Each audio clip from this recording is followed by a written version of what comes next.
Saviez-vous qu'en tant que chrétien, la façon dont vous vous habillez peut avoir un impact profond, direct ou indirect, sur votre vie spirituelle et sur la vie de ceux qui vous entourent?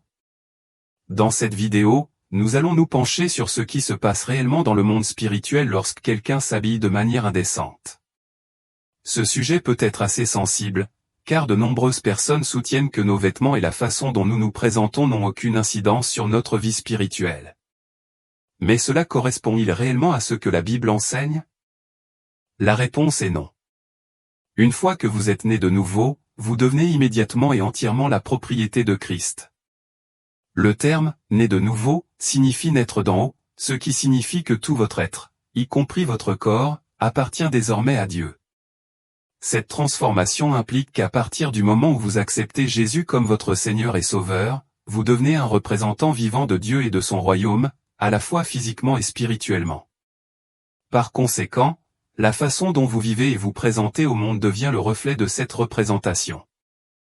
Au fil des ans, j'ai souvent entendu l'argument selon lequel Dieu ne se préoccupe que de notre cœur et non de notre apparence extérieure. Bien que cette perspective puisse paraître plausible, elle n'est pas entièrement exacte. Ce passage biblique particulier a souvent été mal interprété et manipulé pour justifier divers styles vestimentaires. Le verset est souvent sorti de son contexte pour s'adapter aux préférences de celui qui le porte, mais Dieu considère en fait à la fois notre moi intérieur et extérieur. Il nous a créés en tant qu'êtres complets, à la fois corps et esprit. Supposer qu'il ne se concentre que sur un seul aspect de notre existence est, franchement, naïf et potentiellement dangereux. Examinons le passage des Écritures qui est souvent utilisé à mauvais escient pour soutenir cet argument. Dans 1 Samuel 16h7, il est dit, « L'Éternel dit à Samuel, ne prends point garde à son apparence, ni à la hauteur de sa taille, car je l'ai rejeté. Car l'Éternel n'a égard à rien de ce que l'homme considère, l'homme regarde à ce qui frappe les yeux, mais l'Éternel regarde au cœur. » Ce verset a été prononcé alors que Samuel choisissait le prochain roi d'Israël. Dieu demandait à Samuel de ne pas baser son choix uniquement sur l'apparence physique, comme il avait rejeté Saül qui, malgré son apparence royale, avait un cœur désobéissant. Ce passage n'avait rien à voir avec l'habillement, il souligne plutôt que Dieu regarde au-delà des simples apparences pour voir la véritable condition du cœur. Le contexte est toujours crucial pour comprendre les Écritures. C'est là que les choses deviennent assez intrigantes. Dans le domaine spirituel, il existe ce que nous appelons des esprits séducteurs. Ces esprits ne peuvent généralement pas se manifester ou s'exprimer au monde sans une forme physique. Par conséquent, ils recherchent des individus à travers lesquels ils peuvent exprimer leur présence et leur personnalité. D'un point de vue naturel, tout le monde naît avec un sens inné de la modestie, un instinct divin inculqué dès la naissance que même les jeunes enfants comprennent se couvrir en grandissant. Cependant, lorsqu'un esprit séducteur entre dans une personne, il s'efforcera de manifester son influence à travers elle. L'une de ses principales méthodes consiste à encourager l'individu à s'habiller d'une manière provocante ou révélatrice. Il est intéressant de noter que la personne sous une telle influence peut être complètement inconsciente de cette manipulation subtile. Même si les options vestimentaires sont nombreuses, une personne influencée par un esprit séducteur peut se sentir irrésistiblement attirée par des tenues qui dévoilent davantage son corps. Pour elle, cela peut sembler être une simple préférence vestimentaire, mais en réalité, c'est l'esprit de séduction qui la pousse à rechercher l'exposition ou à s'habiller de manière inappropriée. On trouve un exemple convaincant de cette dynamique dans Marc 5, où la Bible décrit un homme possédé par des démons qui vivait parmi les tombeaux. Cet homme était décrit comme étant nu et lié par des chaînes. Cependant, lorsque Jésus chassa les démons et les envoya dans un troupeau de porcs, l'homme fut trouvé entièrement habillé et dans son bon sens. Cette transformation met en évidence un point crucial, les esprits qui le contrôlaient auparavant étaient responsables de son état de dévêtu. Une fois libéré de ces esprits, il chercha naturellement à se couvrir. Il est important de reconnaître que le simple fait de couvrir certaines parties du corps ne signifie pas nécessairement être correctement habillé. La vraie question est de savoir comment Dieu et les autres perçoivent notre tenue vestimentaire. Une personne peut porter des vêtements qui couvrent la majeure partie de son corps mais exposent néanmoins des zones sensibles, ce qui ne constitue pas de la pudeur. En fait, il est possible d'être habillé tout en affichant une forme d'exposition qui est spirituellement inappropriée. Un véritable chrétien né de nouveau, qui comprend que son corps appartient à Christ, ne s'habillera pas confortablement d'une manière qui en révèle trop. Lorsqu'il porte des vêtements inappropriés, le Saint-Esprit en lui déclenchera un sentiment de conviction, l'alertant du caractère inapproprié de ses choix. Si un chrétien peut s'habiller de manière révélatrice sans ressentir d'inconfort ou de conviction, cela peut indiquer que sa conscience s'est endurcie ou qu'il n'est pas pleinement aligné avec la direction du Saint-Esprit.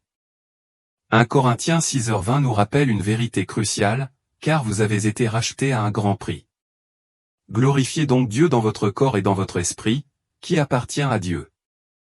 Ce verset souligne que notre responsabilité est d'honorer Dieu à la fois par nos actions physiques et par notre vie spirituelle intérieure. Réfléchissez à cela, lorsque les gens vous regardent, voient-ils un reflet du caractère du Christ ou perçoivent-ils quelqu'un d'indiscernable du monde? Nos choix vestimentaires ne sont pas seulement une question de style personnel, ils témoignent de nos valeurs, de nos priorités et de notre relation avec Dieu. Ce que nous portons reflète souvent notre état intérieur. Il est essentiel de reconnaître que, même si nous ne devons pas juger les autres uniquement en fonction de leurs vêtements, la réalité est que tous les choix de mode ne sont pas neutres. Certains styles et vêtements ont des implications spirituelles et peuvent influencer l'énergie que nous projetons. Lorsque vous portez des vêtements qui correspondent à un style séduisant ou immodeste, cela peut libérer une présence négative et impure dans l'environnement. Cela peut provoquer des réactions et des désirs inappropriés chez les autres. L'esprit de convoitise ou de séduction fera tout ce qui est en son pouvoir pour s'exprimer à travers l'individu, ce qui peut expliquer pourquoi certaines personnes peuvent ressentir un sentiment écrasant d'énergie lascive dans certaines situations. Il ne s'agit pas seulement des vêtements, cela implique les forces spirituelles qui agissent derrière elles. Au fil du temps, s'habiller de manière provocante peut avoir un effet néfaste. Les esprits associés à une telle atmosphère commenceront à éroder votre volonté, attirant les mauvaises attentions et rendant plus difficile la résistance à la tentation. Lorsque ces influences négatives vous entourent, vous pourriez vous retrouver plus vulnérable à un comportement immoral. Cette dynamique explique pourquoi certains vêtements peuvent induire des sentiments de sensualité ou faire lutter contre la luxure. Ces expériences ne sont pas de simples coïncidences, elles sont le résultat d'influences spirituelles actives qui travaillent en coulisses. Ce phénomène contribue à des tendances troublantes telles que l'augmentation des grossesses chez les adolescentes dans le monde. Le diable réduit souvent les normes vestimentaires pour créer une vulnérabilité chez les jeunes, les conduisant dans des situations qui compromettent leur avenir. Les adolescentes, à peine sorties de l'école, peuvent se retrouver plus exposées et plus sensibles aux tentations. Bien qu'elles puissent percevoir leur choix vestimentaire comme simplement à la mode, elles deviennent, souvent sans le savoir, des vecteurs de luxure.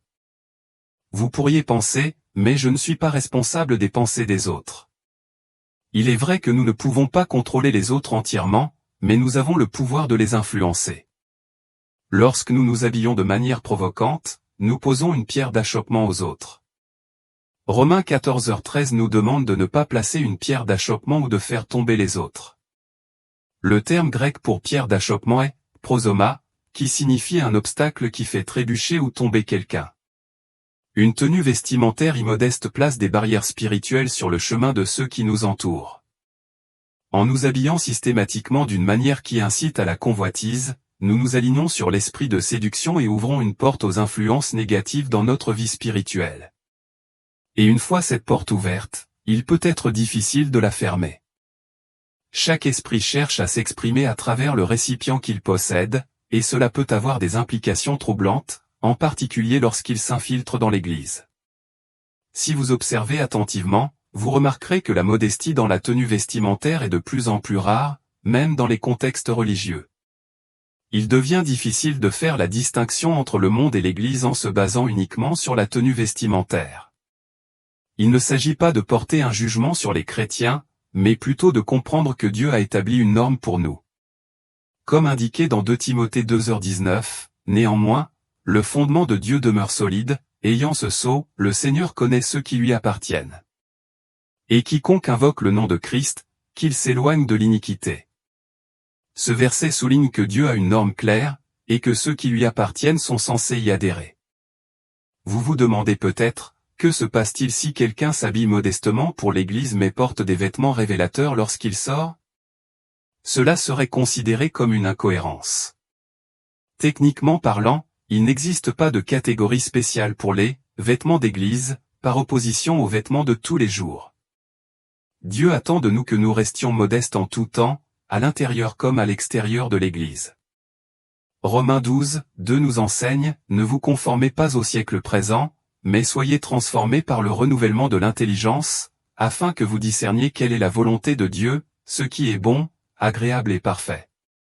Ce passage signifie que nous sommes appelés à démontrer au monde ce qui est bon, agréable et conforme à la volonté parfaite de Dieu. Si nous nous habillons de manière séduisante et devenons des vecteurs de convoitise, nous permettons à ces esprits de se manifester à travers nous.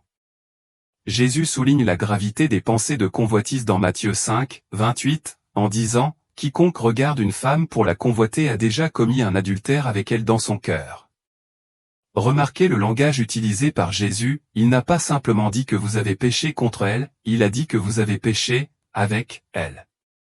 Le terme « avec » est crucial, il signifie un niveau plus profond de complicité et d'implication. Cette distinction est souvent négligée, mais elle souligne la gravité du fait de laisser les esprits lubriques influencer nos actions et notre tenue vestimentaire. Le terme grec utilisé pour « avec » dans Matthieu 5h28 est « méta », qui exprime une action ou un état mutuel. Cela implique que les deux parties impliquées, celles qui convoitent et celles qui sont convoitées, partagent l'acte d'adultère. Lorsque vous vous présentez d'une manière qui invite à la convoitise par le biais d'une tenue vestimentaire immodeste, vous n'êtes pas simplement un spectateur innocent. Spirituellement, vous participez activement à cet acte adultère. Cela peut expliquer pourquoi vous pouvez ressentir des pensées lubriques soudaines et intrusives, en vous présentant continuellement comme un objet de désir, vous attirez et entretenez les esprits de convoitise et de séduction. Ces esprits n'affectent pas seulement les autres, ils commencent également à influencer votre propre vie.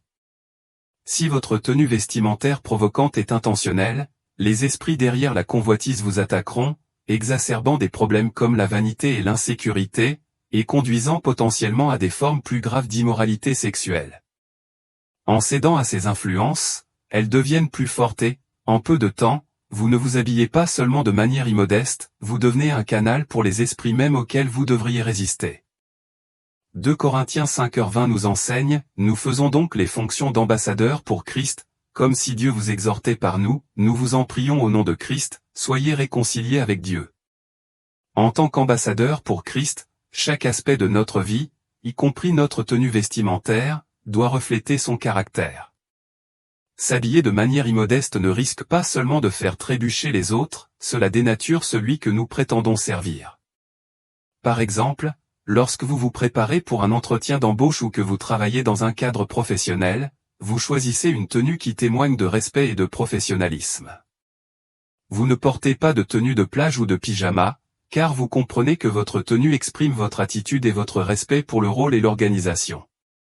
Si nous sommes prêts à suivre les codes vestimentaires des employeurs terrestres, à combien plus forte raison devrions-nous, en tant que représentants du roi des rois, nous habiller d'une manière qui l'honorait et la haute vocation qu'il nous a donnée? Notre Dieu, dont les yeux sont trop purs pour voir le mal comme décrit dans Habacuc 1h13, ne mérite rien de moins que notre plus grande révérence, reflétée même dans nos choix vestimentaires. De plus, 1 Corinthiens 6, 19-20 nous rappelle, ne savez-vous pas que votre corps est le temple du Saint-Esprit qui est en vous, que vous avez reçu de Dieu, et que vous ne vous appartenez pas à vous-même? Car vous avez été rachetés à un grand prix. Glorifiez donc Dieu dans votre corps et dans votre esprit, qui appartiennent à Dieu. Étant donné cette vérité, comment pouvons-nous justifier de nous habiller d'une manière qui transforme ce temple sacré en un panneau d'affichage pour la convoitise et la séduction? De telles actions ne sont pas seulement inappropriées, elles sont sacrilèges. Nous prenons ce que Dieu a sanctifié et l'utilisons à des fins qui sont en opposition directe avec sa volonté. Certains pourraient argumenter, mais je n'essaie pas de séduire qui que ce soit, j'aime simplement mon apparence dans ses vêtements. Si l'intention personnelle est importante, ce n'est pas le seul facteur à prendre en compte. Dans 1 Thessaloniciens 5.22, nous sommes invités à nous abstenir de toute apparence de mal. Le mot grec pour « apparence » est Edo, qui englobe non seulement l'apparence extérieure, mais aussi l'essence et le genre de quelque chose.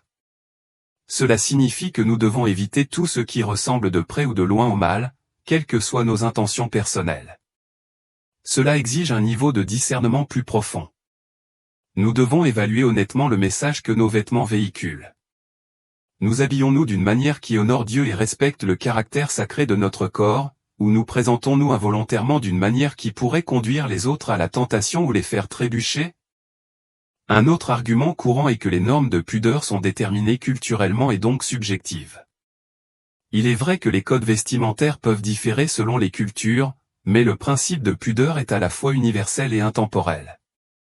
Dans 1 Timothée 2, 9-10, nous lisons, de même, que les femmes se parent d'une tenue pudique et sobre, non pas avec des cheveux tressés, ni de l'or, ni des perles, ni des ornements somptueux, mais comme il convient à des femmes qui font profession de piété par de bonnes œuvres. Ce passage ne prescrit pas de code vestimentaire spécifique, mais met plutôt l'accent sur un principe: notre parure doit refléter la piété et les bonnes œuvres plutôt qu'une tenue tape à accent grave-l'œil ou provocante. Il s'agit de savoir où nous plaçons notre valeur et le message que nous communiquons à travers notre apparence. Vous vous demandez peut-être aussi, n'ai-je pas le droit de m'exprimer comme je le souhaite? En tant que croyants, nous sommes en effet appelés à un niveau plus élevé. Galates 5h13 nous dit, vous avez été appelés à la liberté, seulement, ne faites pas de la liberté un prétexte pour vivre selon la chair, mais servez-vous les uns les autres par l'amour. Notre liberté en Christ n'est pas une licence pour l'auto-indulgence, mais un appel à aimer et à servir les autres, parfois même au détriment de nos préférences personnelles. En choisissant la modestie, nous ne nous protégeons pas seulement nous-mêmes, mais nous montrons également de l'amour à nos frères croyants. Nous créons un environnement où les autres peuvent se concentrer sur Dieu sans distraction et honorer la sainteté de notre corps et du leur. Dans Matthieu 5, 14-16, Jésus dit, vous êtes la lumière du monde. Une ville située sur une montagne ne peut être cachée. On n'allume pas non plus une lampe pour la mettre sous le boisseau, mais on la met sur le chandelier, et elle éclaire tous ceux qui sont dans la maison. Que votre lumière brille ainsi devant les hommes, afin qu'ils voient vos bonnes œuvres et glorifient votre Père qui est dans les cieux. En tant que disciples du Christ, nous sommes appelés à nous distinguer du monde. Nos vies doivent refléter la lumière du Christ et orienter les autres vers lui. Lorsque nous nous habillons d'une manière qui imite les dernières tendances du monde, nous risquons d'atténuer cette lumière et de nous fondre dans la masse alors que nous sommes censés nous démarquer. Je tiens à préciser une chose, il ne s'agit pas de légalisme ou d'application d'un code vestimentaire rigide. Il s'agit d'aligner notre cœur sur la volonté de Dieu et de permettre à cette transformation intérieure de se refléter dans notre apparence extérieure. Il s'agit de reconnaître la valeur et la sainteté de notre corps et de choisir de nous habiller d'une manière qui honore Dieu et témoigne du respect pour les autres. Dans Romains 12, 1-2, nous sommes exhortés, je vous exhorte donc, frères, par les compassions de Dieu, à offrir votre corps en sacrifice vivant, saint, agréable à Dieu, ce qui sera de votre part un culte raisonnable. Ne vous conformez pas au siècle présent, mais soyez transformés par le renouvellement de l'intelligence, afin que vous discerniez quelle est la volonté de Dieu, ce qui est bon, agréable et parfait. Présenter notre corps comme un sacrifice vivant inclut nos choix vestimentaires. Il s'agit de mettre de côté notre désir d'être remarqué ou admiré pour notre apparence physique et de nous concentrer plutôt sur la glorification de Dieu dans tous les aspects de notre vie, y compris la façon dont nous nous habillons. En conclusion de cette discussion, je vous mets au défi d'examiner à la fois votre garde-robe et votre cœur. Vos choix vestimentaires reflètent-ils vraiment votre identité en Christ? Honorent-ils Dieu et servent-ils les autres, ou pourraient-ils devenir des obstacles ou ouvrir la porte à des attaques spirituelles? Rappelez-vous qu'en tant que croyants, nous sommes appelés à un niveau plus élevé. Nous sommes appelés à être dans le monde mais pas du monde, et cela s'étend à la façon dont nous nous présentons à travers nos vêtements. 1 Pierre 3, 3-4 nous enseigne que votre parure, non pas celle de dehors, qui consiste dans les tresses de cheveux, dans les ornements d'or, ou dans les habits qu'on revêt, mais la parure intérieure est cachée dans le cœur, la pureté incorruptible, la parure d'un esprit doux et paisible, qui est d'un grand prix devant Dieu. Ce passage ne signifie pas que nous devons complètement négliger notre apparence. Il nous demande plutôt d'examiner où nous mettons l'accent.